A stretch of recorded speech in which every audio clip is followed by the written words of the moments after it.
sometimes when homes will be powering their house with a generator, the energy from that can go back up the line. So don't assume that line is not hot. Stay away from them. Our continuing coverage rolls on in just a moment.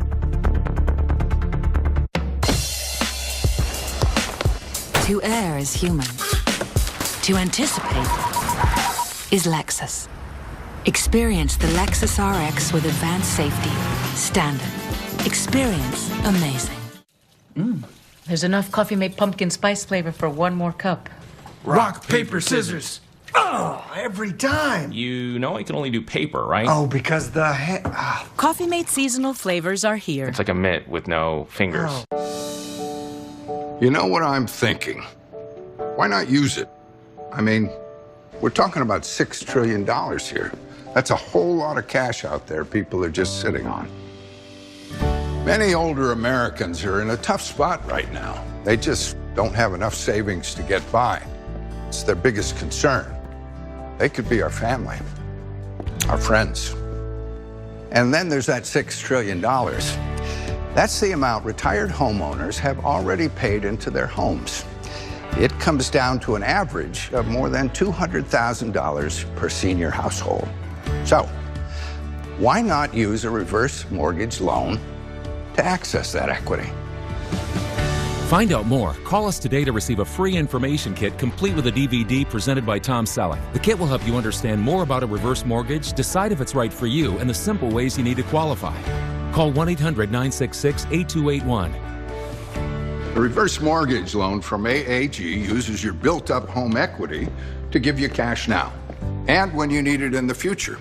Pay it back when it works for you or in one lump sum when you leave the home. Call now for a free, no-obligation information kit to find out how a reverse mortgage loan can pay for living expenses, medical bills, even credit card bills. Call 1-800-966-8281. I know what you're thinking. Why me? And why AAG? Well, I've done my homework, and I know how dedicated AAG is to helping retirees in a caring, ethical way. I trust them. I think you can too. If you're 62 or older and own your home, the Info Kit will show you how to access your home's equity to give you cash when you need it. It'll eliminate those monthly mortgage payments and give you the extra money to renovate the home or pay off bills. Call 1-800-966-8281. Introducing Rust-Oleum Wipe New. Just wipe it on and instantly restore weathered, sun-damaged vehicles. Just one wipe will keep your vehicle looking like new for years to come. Nothing else compares in ease, durability, and staying power. Wipe New's groundbreaking formula outperforms traditional brands and has created a new standard that cannot be duplicated. Wipe New Headlight will instantly repair foggy, discolored headlights and keep them looking brand new. Rust-Oleum Wipe New products are guaranteed and available at fine retailers.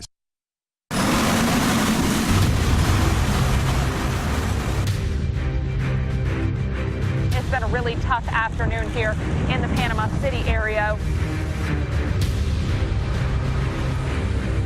We are getting reports of significant damage now to Panama City.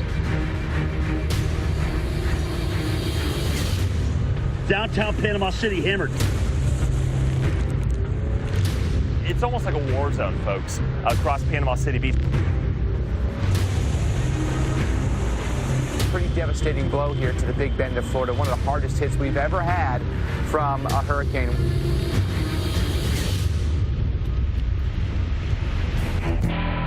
Destruction as far as the eye can see. You can see this middle school gymnasium didn't take it well. Didn't take Michael well at all. As a matter of fact, the roof has been ripped back. The two walls that you see missing, I know that looks like a perfect cut, but believe it or not, those walls are down. One on the other side, one in the foreground here came out this way. So tremendous structural damage there.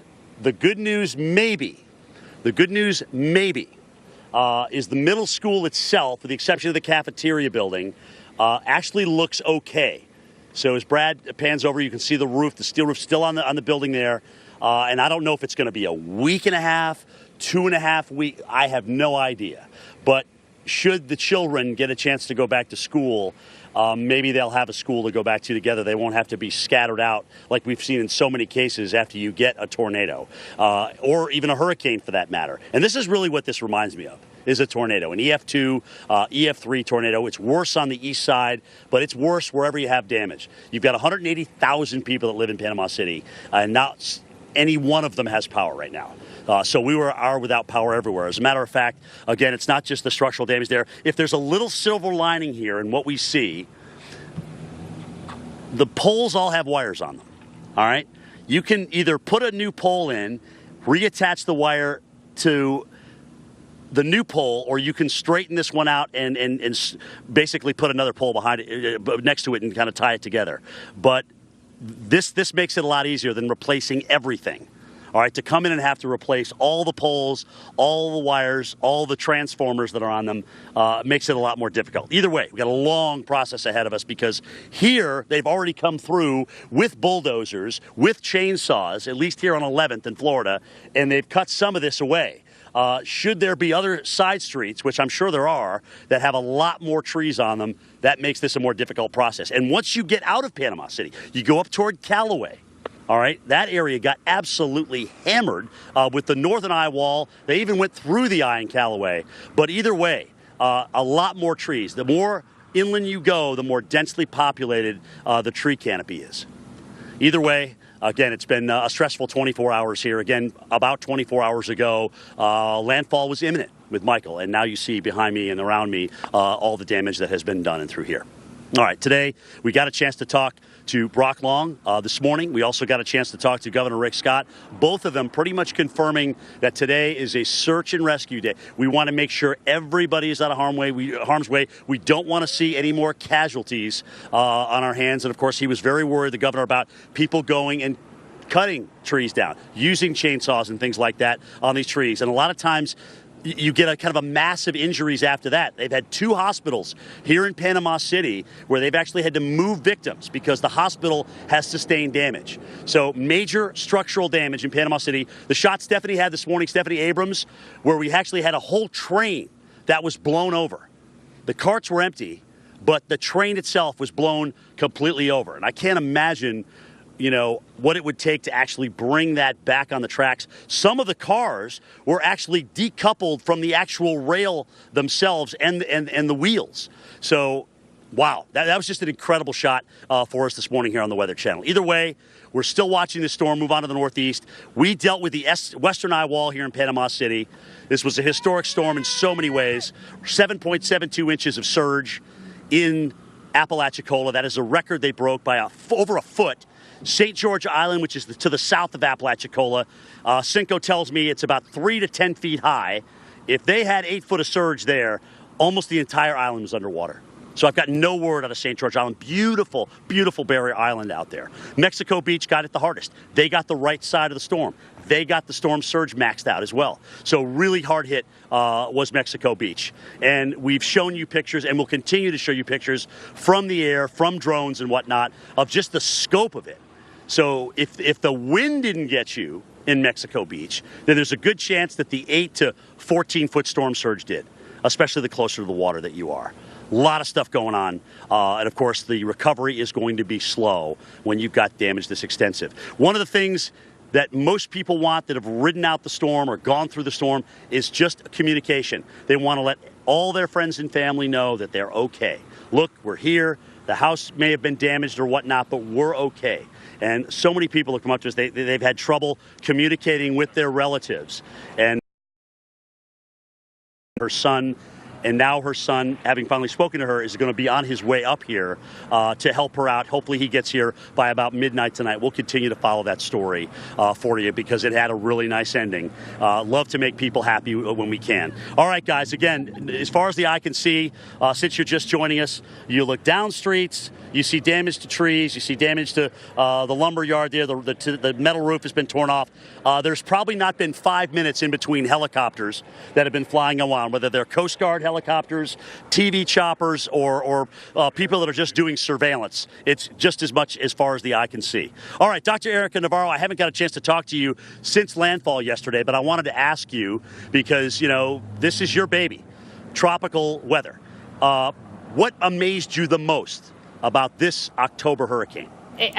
Wow, Jim, so many things with this storm. The fact that we're looking at the third lowest pressure on our record here in October, that fact that we have a Category 4 landfall across the Panhandle, which we've never seen. But I think what gets me the most is seeing the images from this morning, seeing Mexico Beach completely leveled. There are houses that have been moved off the frame, and you can see the marble, the cement slabs underneath. It's just nothing can really prepare you for seeing things like that. It's just an utter tragedy for these areas across the Florida Panhandle. But the story with Michael is far from over. We do have a potential life-threatening flood threat across portions of the southeast today. Areas in the Carolinas could be receiving 4 to 7 more inches of rainfall here, on top of what they've seen from Florence and on top of one of the wettest years on record here in this area. The trough has kicked in and is pulling Michael up to the north and east, but it is still a tropical storm. Even after being over land for nearly 24 hours, this storm still has quite a bit of energy associated with it. There's still some gusty winds as well, estimated about 50 miles per hour, and it has a very fast forward speed. But look at this northern edge here, the northern edge of the eye wall. That is going to be the region we're watching for potential very heavy rainfall and maybe 3 to 4 inch rainfall rates per hour. In some of these areas, there's an interesting connection going on right now with the jet stream and with Michael, so we could be seeing some ascent. I'll talk about that in just a second. But for the rest of the day today, that storm will be trekking across the Carolinas and into the mid-Atlantic. Eventually, it will move back out to sea and may see some strengthening here as it hits the Atlantic Ocean, but a lot of heavy rain here still to come in this region. So let's time this out. Right now, that heaviest portion of the eye wall is over northern and central North Carolina. It's forecast to stay there, move very slowly here. Notice these yellow and red colors don't move very far, even as we head into the afternoon. Again, 4 to 7 inches of rain potentially across portions of Virginia, and then this slides up into the mid-Atlantic here. You can see portions of Maryland, Delaware, even southern New Jersey could be seeing that heavy rain by this evening tonight. You can see the remnants of that eye wall still overlaying. So, Jim, there are so many amazing factors here with this system, but now with this rainfall threat, it's even a bit reminiscent of Matthew a few years ago with this interaction with the upper level trough. We could be seeing some incredible rainfall. Boy, that rates. area, I mean, think about it. They dealt with Matthew 2 years ago. A month ago, they dealt with Florence. Okay, so if that didn't bring the bad memory back, now you've got another tropical system. And granted, this is no Florence in terms of its impact for North and South Carolina, but still, it's a delay in the fact that, you know, if you're one of those homeowners that had to deal with the flooding, you're like, oh, I just got my house, torn apart. I just got the sheetrock out. I just got it resprayed for mold. And now here comes the rain again.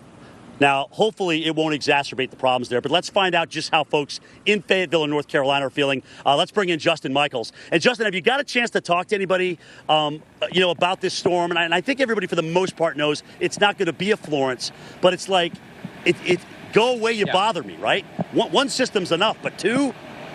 Yeah. Well, and it's not even been a full month, Jim. We're 2 days shy of a month from when Florence came ashore. Right. So people have it very fresh in their minds what Florence was like. Really, people are running in and out. I've not been able to stop anybody and actually talk with them live on the air. But people are not happy about the rain, I can tell you that much. And they're not happy about the fact that there is that severe weather threat today. And already today, just in the last half hour, we've had 2 huge crashes of thunder. So that risk is real today. And I would encourage anybody in this part of North Carolina to make sure you know where your safe spot is, because there is that tornado watch in effect through 9 o'clock tonight. We've got a long time before that expires and a long window for potentially some severe weather to pop up. And again, we're already hearing thunder. Rain has been coming down pretty steadily for the last few hours. Winds are gusty. We've probably seen gusts in the 20 to 30 mile an hour range here.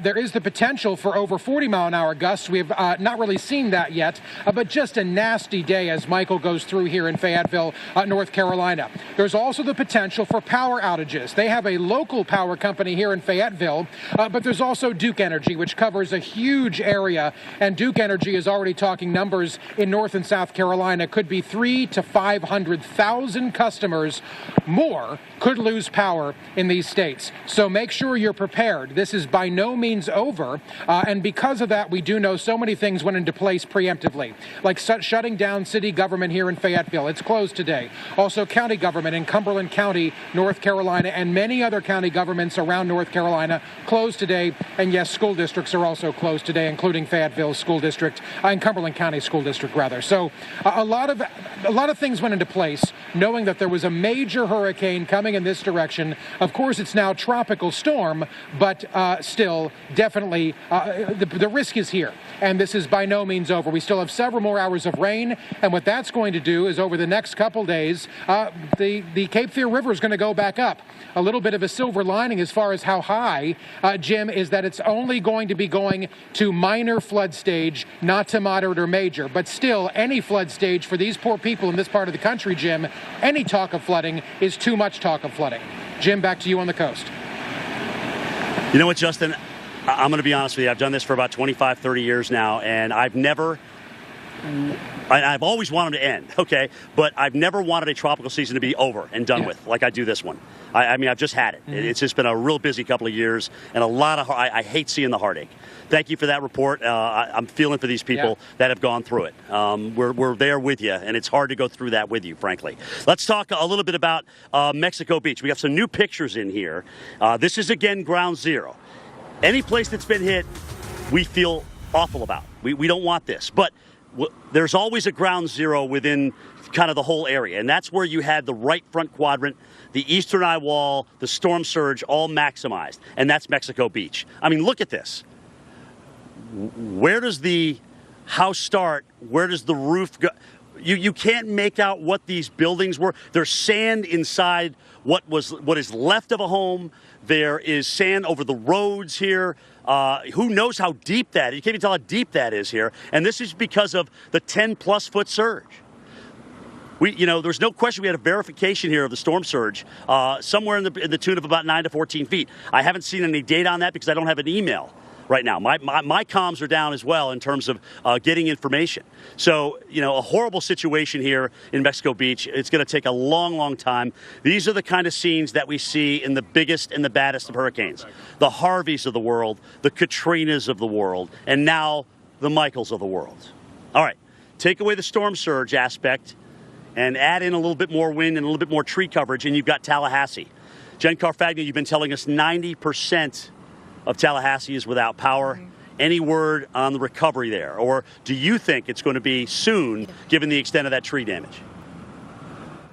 Well, Jim, we've been driving around all morning and now afternoon, and there is some power on. We went down Tennessee Street, which is the main street, and there are some businesses open, not all. There are a few traffic lights that are blinking, not all, in fact, not most. But there are some signs of power. That said, there's a lot of... Jen, you know what? We're gonna take it a little bit because I think your audio is having some issues, and that's what happens out in the field here, guys. I was thinking I was having audio issues because of my earpiece here. Sometimes the communication doesn't come through very well. But either way, we've got you, and we'll get Jen back up because she has a story that needs to be told, and the story is it's not just a coastal impact event. All right, we hit a lot on the coast because, especially in places like Mexico Beach, where we showed you those pictures, we not only have the surge component, but the wind component as well. If the wind didn't get you, the water did, especially with a storm of this magnitude. So you go inland, and we had 100-mile-per-hour wind gusts all the way up into Georgia with this, which is amazing. So we talked about that 2 days ago. The stronger the storm is, and the faster it moves once it gets inland, the longer it takes to wind down. And that's why we've had hundreds and hundreds of thousands of power outages. And that's why many more counties in Georgia were actually added to the state of emergency declaration. I think we got 108 now total from my last count. But again, I haven't been with email now for about a day and a half because of comms being down. So it's going to be a while for this area. No question. Don't have unrealistic expectations. But count on this. The chopper's in the air.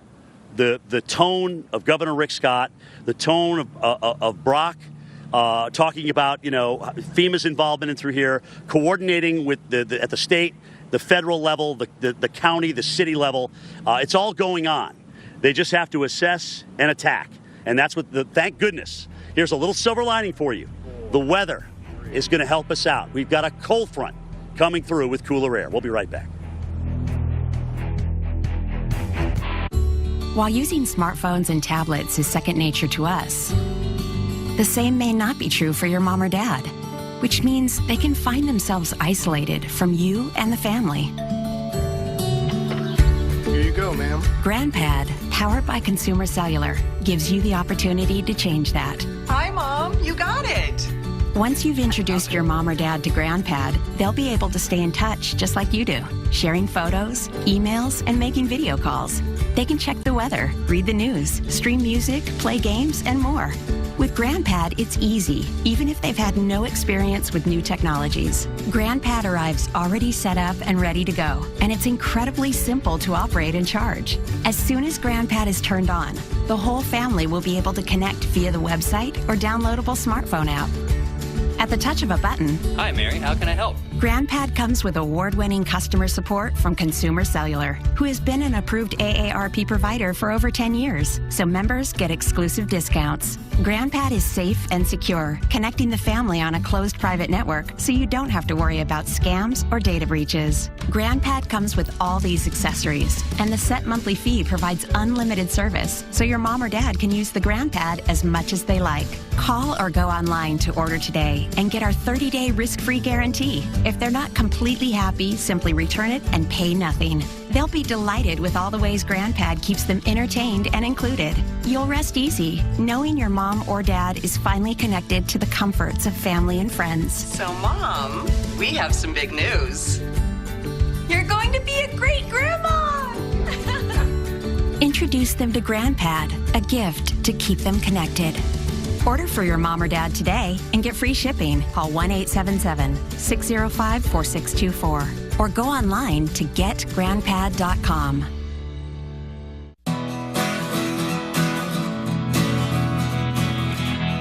Promote what makes your business great with Vistaprint.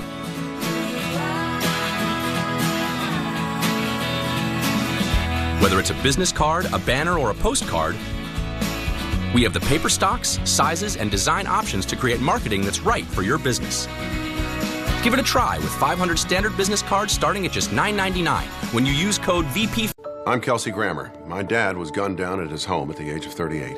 6 years later, my sister Karen was brutally raped and murdered. She was 18. When my father's killer was released, I found out through the National Enquirer.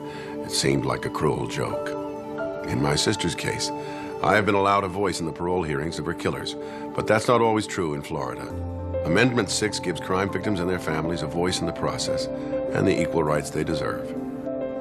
Please vote yes on Amendment 6. At MetCare, you get a dedicated team of healthcare professionals that communicates with you at every step of the way. They'll listen and answer every question, so you fully understand your care. They'll remind you about early preventive screenings and coordinate any additional appointments or tests. Experience primary care that is built around you. MetCare. Interested in becoming a new patient? Call us now. 784. Call now for your free information kit. Breaking news for the National Hurricane. All the rain in the forecast created the opportunity for the perfect crime. Storm of Suspicion. All new episodes Sunday nights at 8.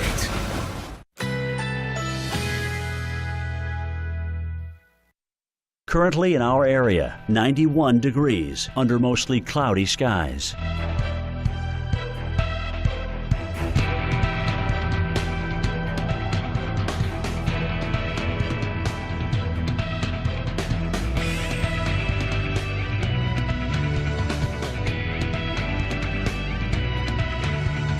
Today, mainly cloudy, a few peaks of sunshine possible. High 92, winds south-southwest at 10 to 15 miles per hour. Tonight, late night thunderstorms, low 75, chance of rain 40%. Friday, thunderstorms developing in the afternoon, high 86, chance of rain 50%. Here's our 7-day outlook.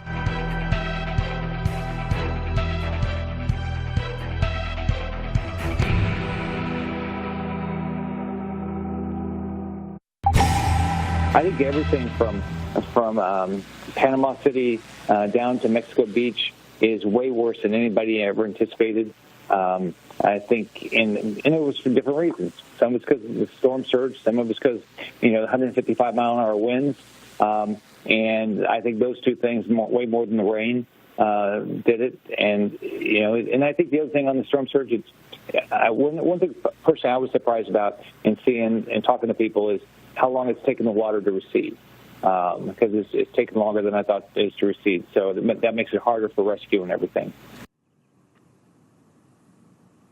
You've been listening to the comments of Governor Rick Scott. I'm meteorologist Reynolds Wolf, and you're watching continued coverage of Michael. Again, the system that has left so much of Florida, so many lives, and just utter disarray. It's hard to really fathom all what has happened and what we have to deal with in terms of getting back on the road to recovery. Let me show you some video that we have here in Panama City that shows you a high school gym, kind of like a house of cards, where a couple of the walls, they no longer exist. They just simply collapsed. And again, just things are not as they were, say, 24 hours ago when all hell broke loose along the coast and this system rattled its way on shore. I want to show you where I happen to be. We're right near the intersection of 15th and Balboa. And again, we're quite a ways away from the water, and you can see the effects. I got to tell you, there's not a place in Panama City you can get around without finding anything left untouched. Everything has been affected by it in this community. Over here, this building you see, a restaurant, the top is sheared off. Even if we turn the camera over in this direction, Jacques, you don't feel like you have to zoom in or anything, but look over here beyond these vehicles off in the distance. You'll see the top of trees way off that have been shattered as though a giant weed eater came across the landscape. We continue the story and roll over in this direction. I got to tell you, as a meteorologist, broadcast meteorologist, been doing this for about 25 years, you can't help but compare and contrast other experiences of what happened at other times and how they can relate to what happened today. Things that I'm seeing remind me in many ways of McFarland Boulevard in Tuscaloosa, Alabama during the tornado that struck back in 2011. It is, as Jim mentioned, as Jen has mentioned and Steph has mentioned, in many ways, it is like tornado damage. My goodness, even over here on this side, there's a Goodyear building over here. Here's another one. Again, just the calling card of this big system that came on through. Off the distance, those trees have been just stripped of vegetation. A lot of those bigger oak trees, they're just gone. This is the thing. This is not really an anomaly, though. This is something that has become all too common in so many spots. We have been mentioning the issues we've had with communication. My gosh, I can't begin to tell you how many people we've had that have been asking us, hey, how is this community? How is the Callaway community? Can you please tell us about, have you heard anything from this particular beach? It is right now people just starving for some kind of information. We're going to do the very best we can to try to answer those questions on how things are going, but it's going to be slow and go. Cell phones, it's really odd because you can go up and down the street and for a moment you may get a bar or two, and then after that it just really breaks up altogether. So certainly some difficult times. Skies are blue to cloudy at times. Big difference from what we had yesterday. The wind is dying down, but the breeze is at least a bit of a comfort. Remember, no power at all, so no air conditioning for folks. So that is what we have for the time. Guys, help me out. We're listening to Jen or Jim? Okay,